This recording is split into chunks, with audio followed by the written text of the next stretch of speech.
love that soft closing lid. Anyways, Yo Coot here, coming back at you with another exciting video. This is going to be a partial review of the Piezano, right, pizza cooker, which supposedly gets up to 800 degrees. I think it's more realistically like 700 or so, I think, in all the other research that I've done. But, you know, 700 degrees is still more powerful than your regular oven. Definitely more powerful than like a toaster oven. But anyways, there's a lot of stuff that you need to do before you turn it on for the first time. There's a lot of warnings and stuff like that. But let me go ahead and open up this little, so you get 2 books with it. You get the pizza oven itself. You also get this stone, which you are never, ever, ever supposed to use water on this or wash it or put it in it. None of that stuff. The reason why is because if water gets on the stone itself, what happens is the next time you go to cook it, the water turns into steam and basically makes the stone explode. So that's why you don't want to use any water or oil. Like you never want to lay down oil and then put your... Don't do that. Dry is the key. Okay, anyways, if I lift up the stone, do this from the side. Let me see if I can do this correctly with one hand. Basically, the stone comes out. So basically, you have a burner down there and you have a burner up top. And you can actually regulate. I think that's a little thermometer right there to kind of regulate the temperature. But what you can do is you can actually adjust the temperature of the bottom burner and the top burner. So it cooks from underneath, but it also cooks from on top. And then let me pause for a second. And we're back. Okay, so I basically just reset the stone. It's kind of hard to do with one hand, so that's why I wanted to pause for a second to do this. But anyways, what you're supposed to do is when you first get it, right, there's a whole little like instructional procedural thing. There's warning labels, there's tags. This is what came on the stone itself. It basically says, always clean your stone between uses to remove any food particles or residue. Basically, what you're supposed to do there is take a brush, like a brush that has no, let's see if I have one, no water on it, right? Just take a brush and brush off the excess, like whatever, if you had like semolina on there or you had flour that got, you know, on the stone itself. Basically, you just want to brush it off, but don't ever wash it. Don't ever wipe it with a wet towel, none of that stuff. Just dry, dry, dry every time you want to clean it.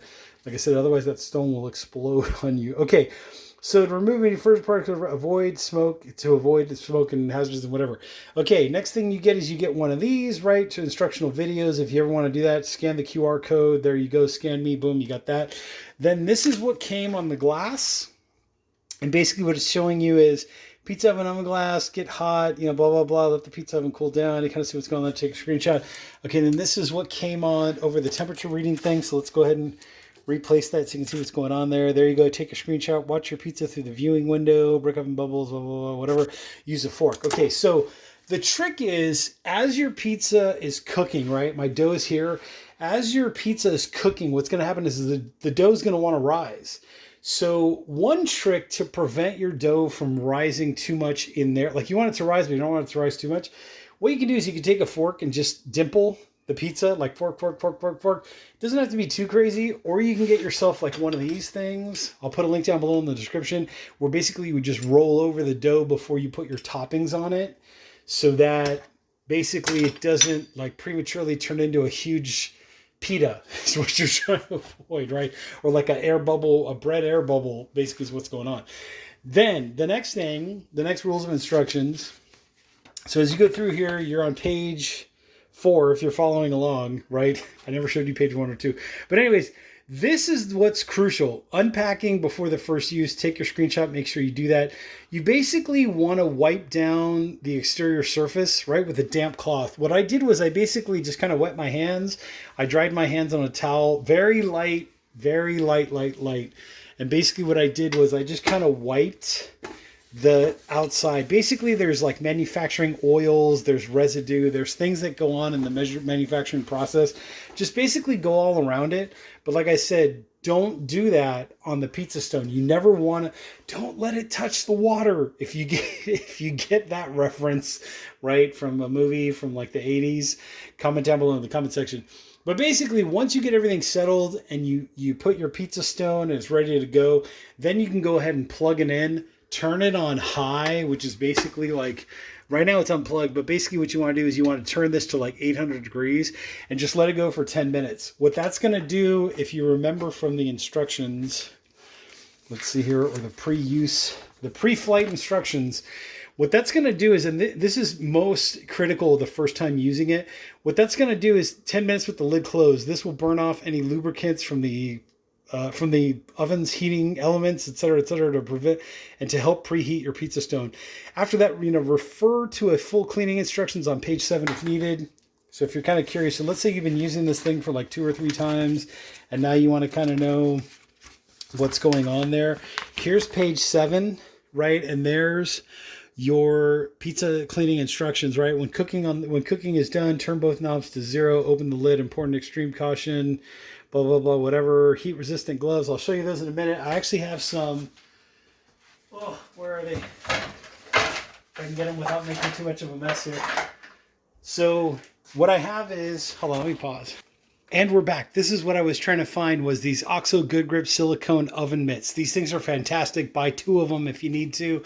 But the good thing about this is while you're touching, like while you're grabbing these handles, right, or you're touching anything, hot surface or whatever, what's great is that you can just you can rinse this part off, at least the silicone part off. This is some kind of like cottony material, nylon-y material, I believe, or something similar. But these are great. I'll put links down below in the description, by the way, so you can check these out. Those are the Oxo Good Grips, basically the silicone oven mittens. So you kind of get a sense of what's going on there. Then what you also get with the pizza oven is 2 of these pizza peels. And there's been some confusion in other videos that I've seen. But here's basically what comes on there. Always add flour to the surface of the peels prior to placing the raw dough. This will make it easier to transfer the pizza to the stone. What a lot of people do is they do this thing where, see how there's like an edge? There's like almost like a knife edge there.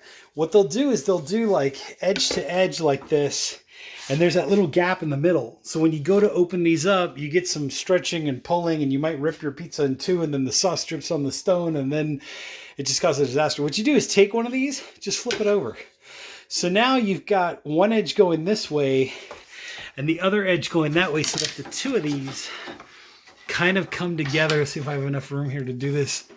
So the 2 of these come together like that. That's how it's supposed to be, is the 2 edges are supposed to be like this, so that when you put your pizza down, you can pull this side, you can pull this side, and basically from the center out, the pizza spreads evenly on the stone. Okay, another big, huge tip is, this is the size of the stone. I would say it's about like 12 inches or so, give or take. Just to be safe, what I would do is I would limit your pizza size to like 10 inches. Because you never want to go all the way to the edge. If you go to the edge, you're going to get this. The dough might rise, get in there, and make a huge mess on the edge. Then you got to clean the edge after. It's going to be a disaster. So what I would do is just stick with like a 10-inch pizza size, like give or take. This is a little bit less than 10. I think this is about like 8 something. This is a good like 10 inches in diameter, but that should help you as well. Another tip or trick is before you put, so plug in your Piezano, let it warm up, let it do its 10-minute thing. Then what I would do is get some semolina, like this, semolina flour. It's like granular cornmeal, basically. What I would do is very light dusting, like less, maybe like a half a teaspoon. What I would do is while the stone is hot, I would sprinkle a little bit of that semolina on the stone. Then put your pizza on the stone, close the lid, let it do its thing, and let it cook. Anyways, I will be back with another video shortly showing you all the finished pizza with the sauce on it and everything else, so stay tuned. We're going to let this preheat for 10 minutes or longer. I'm the Old Coot, and I'll catch you all in the next video. Links to this and links to the other stuff down below in the description. Make sure to check those out. Also in the comment section. If you have any other comments, like that 1980s movie, don't ever let it touch the water. Don't put water on it. then comment down below. Anyways, I'll catch you all in the next exciting video.